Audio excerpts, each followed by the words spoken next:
Los Angeles on a December Monday morning is a symphony of car horns, impending deadlines, and matcha smoothie spilled on a stranger's shirt. Hailey Quinn, 28, internal communications associate at a major digital media firm, was not built for mornings. If she had a choice, she'd curl under a blanket with a bag of chips, scrolling Reddit memes, rather than face real life before noon. But today wasn't like any other. She was 17 minutes late for a mandatory presence meeting, and her manager had already pinged her on Slack 3 times. Her cheap boots slipped on the sidewalk, her thin jacket did nothing against the chill, and her only lifeline was the hot matcha latte trembling in her hand. Just get to the office without spilling anything. That's a win, Hailey muttered, breath clouding in the frosty air. But fate, as always, had other plans. She burst into the Hollywood headquarters with messy hair and mascara-smudged eyes, just as the elevator doors slid open. Inside, a sea of pressed suits, polished shoes, and emotionless faces glued to their phones. Hailey squeezed in, carefully balancing her matcha. But just as the elevator jolted slightly, someone behind her bumped into her back. And then, splosh. The cup flew like a firework.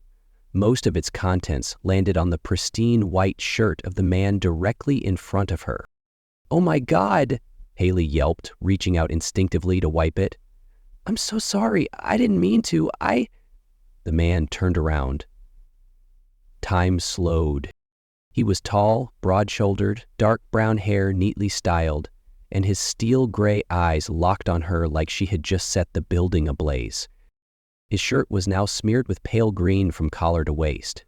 He said nothing, just stood there like a statue, personally offended by chaos. "Fantastic," Hailey muttered, half panicked, half sarcastic. "I'm now a living blender." She dug through her bag for a tissue, only to pull out a lint-covered candy wrapper. Would this help?" she offered weakly. He raised an eyebrow, still silent. A few people chuckled. Most avoided eye contact, pretending to scroll through apps. When the elevator reached the 25th floor, Hailey bolted like a fire alarm had gone off, face burning. Back at her desk, before she could even log into her laptop, a message from HR popped up. "Hailey Quinn, executive boardroom, 30th floor. Now." She swallowed hard. The 30th floor, where only the execs and board members dwelled. "I'm dead.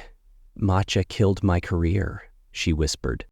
What she didn't know was the man she just doused in green wasn't just a stranger. He was Chase Donovan, the brand new CEO starting his first day.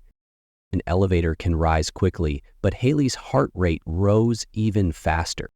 She stood outside the glass-walled boardroom on the 30th floor, the executive zone, hands tightly clasped, head spinning. Less than an hour ago, she had turned a well-dressed man into a live-action matcha mural, and now she was about to face him again. The door opened. The room was wide and bright, with a long wooden table and rich brown leather chairs. Outside, Los Angeles gleamed under the sun, but inside, it felt as cold as a courtroom. Sitting at the head of the table was that man, now in a fresh white shirt, no trace of matcha, a sculpted face, and unreadable eyes. "Hailey Quinn?" he asked, voice deep and even. "That's me," she replied, taking the seat across from him, heart pounding. He opened his laptop without looking at her. "I'm Chase Donovan, new CEO. Today's my first day." Hailey nodded. "And I kicked it off with a beverage incident." He glanced up. Was that a flicker of a smile? Or was she hallucinating? "No harm," he said, tone unreadable, forgiving or filing it away. "I didn't call you here to reprimand you," he added. "I have a job offer." Her eyes widened. "A job?" "We're launching a rebranding initiative next week. I need someone from internal comms to assist directly. Someone who understands the team, knows how to communicate, and isn't afraid to get messy." He looked at her with something close to amusement. "I'm choosing you, Hailey." "Wait, me? After I matcha bombed you?" "Precisely. Others panic. You stayed upright." "With a linty candy wrapper as backup." Hailey gave an awkward laugh. A proud resume bullet. Chase shut his laptop. 3 months. Temporary creative assistant. Can you start this week? Yeah, she nodded, barely believing this was real. On her way back down, Hailey couldn't process how she felt. Relieved? Nervous? Mildly electrocuted? She texted Eli. Hailey, just got asked to join a special project by the new CEO. Eli, what? Tell me it's not Mr. Matcha. Hailey, yep, Chase Donovan. Eli, girl, from train wreck to executive assistant in 60 minutes. That's faster than Twitter drama. Hailey, he said I'm not afraid to get my hands dirty. Eli, sounds flirty. Hailey, no, he's colder than my freezer, not possible. But deep down, Holly knew that look Chase gave her wasn't strictly professional. When she returned to her desk, people gave her curious glances. No one knew what had happened, but it was clear Matcha Girl had emerged from the top floor, smiling. Hailey sat, opened her laptop. An email pinged in from Chase Donovan. Subject, Project, The New Pulse. First line, let's see if chaos can be an asset. She exhaled, smirked, and whispered, oh God, I just got hired for being a disaster. The first week as temporary assistant to the CEO felt like a fever dream. Hailey had imagined she'd sit in meetings, jot notes, tweak a PowerPoint or two, and politely smile. Instead, she was deep in a war zone of deadlines, decks, and caffeine. Day one, Chase asked her to bring documents into the boardroom. She walked in, balancing a thick stack of papers in one arm and a green kale smoothie in the other, courtesy of Eli, who insisted, green fuel is brain fuel. She placed the stack on the table. The smoothie tipped, spilled, pooled, flowed over the edge. A bright green stream stretched onto Chase's blazer sleeve. No, no, please, no, Hailey gasped, grabbing tissues like a panicked EMT, but each swipe only made it worse. Chase stared at her, silent, cold, his eyes calculating whether to replace her with AI. I swear I didn't mean to matcha bomb you twice, she whimpered. He pulled out a handkerchief, wiped his sleeve, and muttered, you've got a talent for turning me into abstract art, Harper. Next time, leave beverages outside. She nodded furiously and fled the room, texting Eli mid-run. Hailey, I just spilled kale smoothie on the CEO. Again. Eli, are you a human canvas now? Hailey, they're gonna hang me in MoMA next week. Day 3, she joined a project Zoom call. Her job? Take notes. Things were going smoothly until... Grumpy Chase is probably counting down to fire me, she mumbled, forgetting her mic was on. Silence. Chase looked into the camera. Grumpy Chase? She froze. No, I didn't. I mean... He said nothing, turned off his video, continued the meeting like nothing happened. Later, Eli texted. Eli, you called the CEO Grumpy Chase on Zoom? Hailey, I'm so fired. Ellie, nah, he probably laughed, unless he's blocking you right now. Hailey wasn't sure, but the next day, when she passed Chase in the hallway, he nodded. Barely, but definitely. After that, something odd started happening. Every time Hailey messed up, dropped papers, lost internet mid-presentation, set her laptop on fire, Chase was somehow there, instantly. He's like chaos GPS, Eli joked. Wherever you goof up, he materializes. Maybe I just mess up too much, Hailey muttered. Then came Friday. Hailey ordered lunch, pizza for the team as an apology for a week of chaos. But she mistyped the floor, pizza, ended up in finance. She sprinted to the 18th floor like it was on fire, only to find Chase holding a pizza box, mid-bite, surrounded by stunned finance employees. This yours? He asked, raising a brow as she panted in. Yeah, I meant to send it to floor 22. I'm sorry, It's fine, he said, handing her the box. I only took one slice. Quality control. Hailey carried the box back like sacred cargo and told Eli like she'd just met Bigfoot. He ate pizza, she whispered. Salad guy ate pizza? You broke him, Eli howled. Hailey smiled faintly, glancing toward Chase's office. Maybe she was chaos. But maybe he didn't mind. Friday morning, just as Hailey was trying not to drop a box of donuts in the meeting room, Chase walked in wearing a long gray coat and his usual unreadable face. "Harper, pack your things. We're flying to Chicago tonight. Marketing conference. 2 days?" She almost dropped the box. "Wait, what?" "Tickets are booked. Check-in's at 7. Bring your laptop," he said, then left as casually as if he'd asked her to grab coffee, not fly across the country with the CEO. December in Chicago was bone-chilling. The wind off Lake Michigan sliced through coats and reason. Hailey wrestled her jammed-wheeled suitcase, hair flying in chaos. Chase walked beside her like he was on a spring stroll. His gray coat was wrinkle-free, his leather bag sleek and unbothered. At the downtown hotel, the receptionist checked their booking and gave an apologetic smile. "I'm so sorry. We only have one double room left. Everything else is booked." Hailey blinked. "One room? As in, both of us?" Chase didn't flinch. "Is that a problem?" "No, I mean, it's fine. Totally fine," she said. Too fast, her heart thudding like a car alarm. He nodded, grabbed the key, and walked ahead like nothing was awkward. The room was small but cozy, with one big bed, a sofa, and a window overlooking the city. Hailey dropped her bag, scanning the room like danger might leap out of the floorboards. "I'll take the sofa," Chase said, hanging up his coat with exact precision. "You take the bed." "I can, Harper," he looked at her, tone final, not up for debate. "I sleep anywhere." She sighed and climbed onto the bed. He opened his laptop and started working as if they were in an office. Later, Hailey peeked into the minibar. "Want a drink?" Chase looked up. "Planning to spill it on me again?" She laughed. "Not this time, I swear." She pulled out 2 mini wine bottles, handing one to him. "A truce after the week we've had." He took it, sat straighter. "All right." They sat across from each other, she on the bed, he on the sofa, clinked bottles, and took a sip. Hailey leaned back. The wine loosened the air between them. "Have you ever done something dumb? You always seem unshakable." Chase looked at her. A real smile tugged at his lips, rare and honest.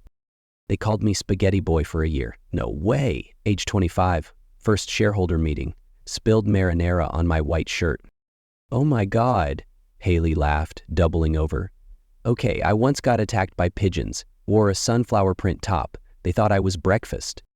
Chase laughed, a short, deep sound that surprised her. "You really are a chaos system." "You always talk about patterns," she tilted her head. "You don't believe in luck." "I believe in what's predictable, but you're a variable." He looked at her, and this time his gaze wasn't cold. It was warm, sincere, real. Her heart stuttered. She smiled. "So, truth or dare?" Chase raised an eyebrow, then nodded, and the game began. After Chicago, something between Hailey and Chase shifted. They didn't talk about it. No one mentioned mini wine bottles, truth or dare, or the way he'd looked at her that night. But their interactions changed, charged, quiet, like an unfinished sentence hanging between them. And then, in true Hailey fashion, everything started to fall apart. Monday morning, as she walked into the office, she felt it. The stares. Not the usual, "oh, there goes Hailey again" looks. These were sharp, whispered, judgmental. Eli texted instantly. Eli, "Heard the rumor yet?" Hailey, "No." "What?" Eli, "People say you seduced the CEO to get promoted." Hailey. Eli, "Whole marketing floor's buzzing? 1 girl plus 1 hotel room? You get the idea." Hailey froze. She hadn't kissed Chase, hadn't slept with him, hadn't done anything wrong. But to outsiders, it was too strange. A clumsy nobody suddenly handpicked by the CEO? She checked her phone. New message from Chase. "Chase, urgent meeting, 30th floor, 10:00 a.m. The boardroom felt colder than usual. A few senior managers, a shareholder rep, and Chase. He wasn't unreadable this time. He looked tense. The silver-haired shareholder began, "Ms. Harper, you were the last to edit last week's strategic document before it leaked online." Hailey swallowed. "I saved the final version on our internal server." "I didn't share it with anyone." "How convenient," he sneered, "especially given your closeness to the CEO." Her face flushed. "I didn't." "Enough," Chase cut in, calm, stern. Silence. He turned to Hailey, his eyes held no warmth, no trace of the man from Chicago. "We'll investigate," he said. "Ms. Harper, you may leave." Something inside her cracked, louder than any accusation. Hailey stood, heart a rock in her chest. As she left, she heard the shareholder mutter, "We need to protect the company's image, Donovan. She's a liability." The door closed, her chest tightened. He had stayed silent. Against the rumors, against the doubts, against the shame she swallowed in that room. She went to her desk, opened her laptop, and typed, "Resignation." That night, Eli showed up at her apartment with chips and soda. Hailey opened the door, eyes red, hair wild. "I don't want to talk." "You can't quit over stupid rumors," Eli said, setting the bag down. "I know you didn't do anything." "It's not just the rumors." Hailey's voice cracked. "It's Chase. He knew I was innocent. He knew. And he stayed silent. Let me take it alone." Eli sat, quiet. "Maybe he's under pressure from the board exec." "I don't care," Hailey snapped. "I trusted him. I thought, after Chicago, he was different. I was wrong." She turned away. "Go home, Eli. I need space." Rain tapped the windows like a quiet metronome. Hailey sat curled on the couch, clutching a pillow, staring into nowhere. Memories blurred, hotel laughter, his gaze. "You're a variable." Then the doorbell rang. Hailey frowned. It was nearly 11 p.m. Who? She opened the door. Chase Donovan stood there, soaked in the rain. "Harper," he said, voice low, shivering. "Can I come in?" Hailey stepped aside, letting Chase into her small, rain-scented apartment. His coat was soaked, hair plastered to his forehead. But his eyes, the ones she thought she'd never see again, still held something steady.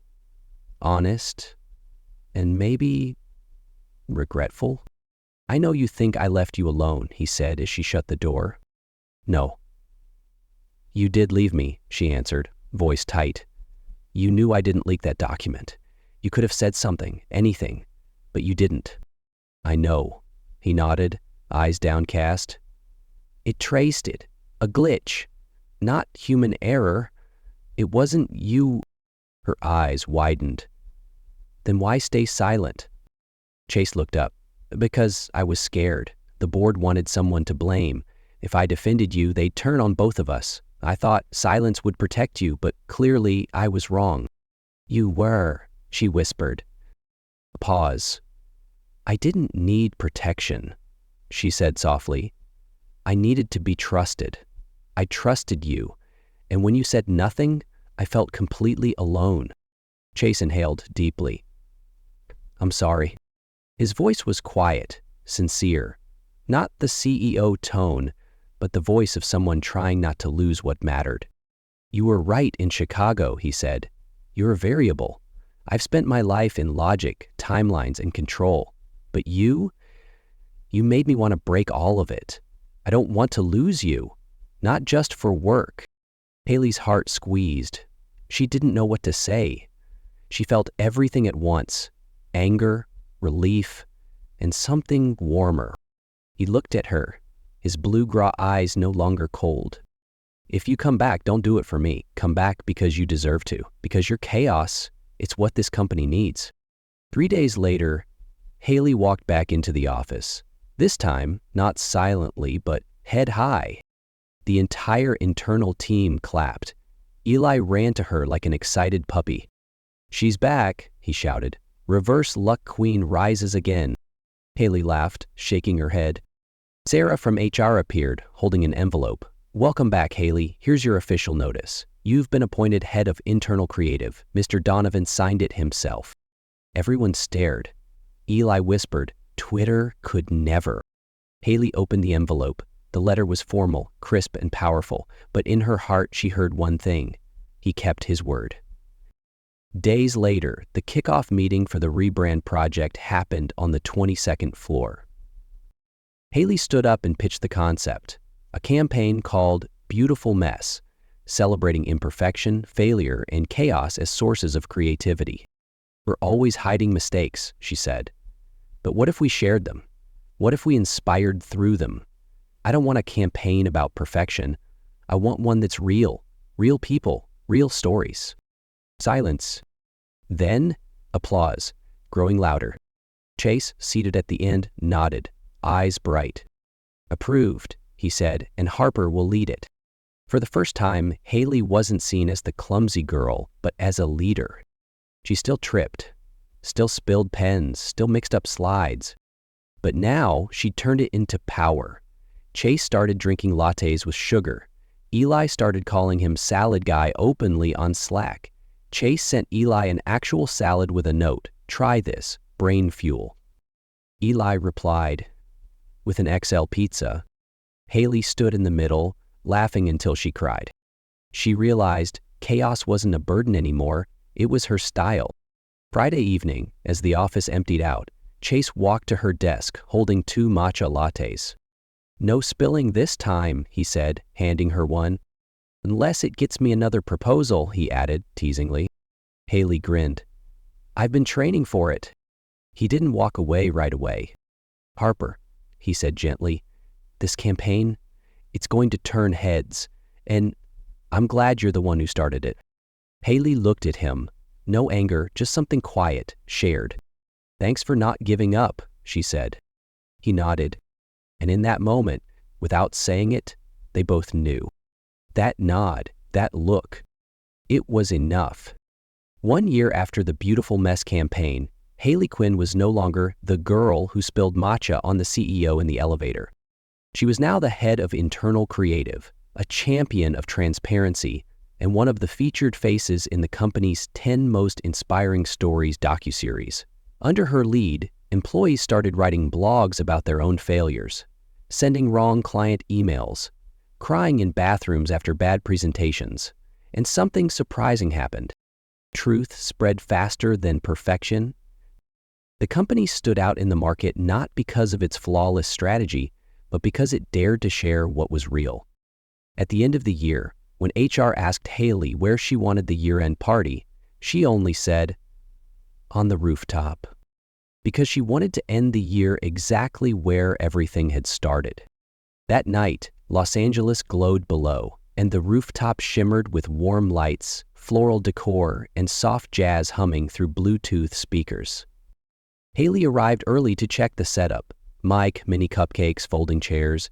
She wore a deep red dress that brushed her ankles, her hair in a loose updo, lipstick to match. Eli showed up last, carrying 3 gift bags and a Christmas hat with blinking LEDs. "You're seriously wearing that all night?" Hailey laughed. "Of course, gotta reflect our team's brilliance," he said, pointing to the flashing lights. Hailey paused, soaking in the scene. Colleagues laughing, departments mingling that never used to, and a small stage in the center waiting for her. She was no longer the one who caused chaos, then fled. She was the one who faced it and led through it. "Good evening," Hailey began, gripping the mic with a steady hand. All eyes turned to her. Her smile lit the corner of the rooftop. "Exactly 1 year ago, I stood here, accidentally stole the mic, and accidentally roasted my boss in front of everyone." Laughter rippled through the crowd. "And miraculously, I'm still here, not fired, not sued, and somehow trusted to lead the company's biggest campaign." A few claps rose from the back. "But the real reason I'm up here tonight is because I wasn't alone. I was allowed to stumble, even publicly, and still be heard." Hailey took a breath, her eyes scanning familiar faces. Sarah from HR, Jamal from IT, Tanya, who once feared speaking up, now sitting front row, waving encouragingly. "I hope next year Every one of you gets to share your story, even the unfinished ones, because from our fragments, we make something greater. This time the applause was stronger, long and warm. Hailey nodded, about to step off, when a second mic clicked on behind her. Harper. That voice, calm, deep, and slightly unsteady. She turned. Chase Donovan was walking up to the stage. The rooftop fell silent. No one had seen the CEO appear without announcement, and definitely not without a slide deck. Chase wore a crisp white shirt, a charcoal coat, and no laptop. He held only a folded piece of paper. I'm Chase Donovan, he began, CEO and former victim of matcha latte in an elevator. The rooftop roared with laughter. I used to think everything in business needed a plan. Roadmaps, KPIs, risk matrices. Then someone walked in with a kale smoothie, a lint-covered napkin, and a nervous, I'm really sorry. And every plan I had, it fell apart. Hailey blushed. The crowd laughed even harder.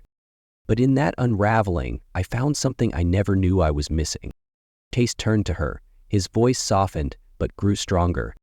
I don't just want you on the next campaign. I want every campaign with you. Hailey froze. No more plans, no more calendars. Just me and you, and maybe some lattes, spilled or not. He knelt down, pulling a small box from his coat pocket. Dropped to one knee. A collective gasp echoed around them. Phones appeared. Eli stood frozen, mouth wide open. Hailey Quinn, Chase said, eyes never leaving hers. Will you make this chaos? Forever. In that moment, every sound disappeared. Hailey heard her heartbeat, loud, steady, and she laughed. Through tears. Yes, she whispered, then louder. Yes. Applause erupted like fireworks. Sarah sobbed. Eli screamed, I knew it! Chase stood, slipped the ring on her finger, and pulled her into a hug. Under twinkle lights, surrounded by cheers, in a city glittering far below. Years later, in her home office, she kept one item framed above her desk, the first napkin, the cat hair-covered one used to mop up matcha. Beneath it was a single engraved line. It started with a spill, it ended with forever. 3 months after the rooftop proposal, Hailey still had a talent for spilling absolutely everything. She dropped her phone into a bowl of soup, typed the wrong password 5 times, and accidentally sent a thank you email to the entire company instead of just the marketing team. Subject line, You are the light in my deadline tunnel. Chase's reply, The company's glowing now. Instead of being embarrassed, Hailey started printing those little mishaps and taping them to a wall in the office. She called it the wall of oops. Laugh at it before anyone else does. Eli added a full album of fail selfies from meeting rooms. Sarah contributed a weird event of the month bingo board. One day, during an exec meeting, Chase walked in, holding his usual latte and an old photo. Hailey recognized it instantly, the elevator shot from their first encounter, her hand mid-spill. We should run a new campaign, he said. Call it Spill Happens. The room burst into laughter. Hailey looked at him, the same eyes, but warmer now, filled with gratitude and maybe excitement. Who's leading that campaign? She asked, tilting her head. Chase raised a brow. Only the most qualified. Eli? Second most? Hailey laughed, loud and bright. No one knew what the next campaign would look like. No one was sure what the future held. But they all knew one thing. When chaos is the starting point, the ending can be anything beautiful.